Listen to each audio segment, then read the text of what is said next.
আমি চিন্তা করেন না, কিছুক্ষণের মধ্যে আমি পিকআপ পাঠাইতেছি। আচ্ছা, এখানে 50,000 আছে, এটা নেন, আর বাকি টাকা আমি ব্যাংকে দিয়ে দিতেছি। ঠিক আছে।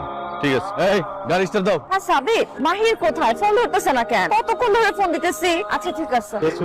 থ্যাংক ইউ ভাই, thank you so much. Hello. Mahir কি ব্যাপার? ফোন ধরতেছো না কেন? আরে আমি তো কাজের মধ্যে ব্যস্ত, একটা নতুন ব্যবসা শুরু করলে কত ঝামেলা, তুমি তো বুঝবা না। এখন পর্যন্ত জানলামই না কিসের বিজনেস করতেছো। কি ব্যবসা? শোনো, আর একটা সপ্তাহ অপেক্ষা করো, দিন তোমার নিয়ে এসে একবারে সারপ্রাইজ দেব। ঠিক আছে, রাখি তাহলে। ওই সব অবৈধভাবে আমি কিছু চাই। সিস্টেম কিন্তু বেশি না ভাই প্লিজ, আপনি আপনার সিস্টেম নিয়ে থাকেন, দরকার নেই আপনার লোন।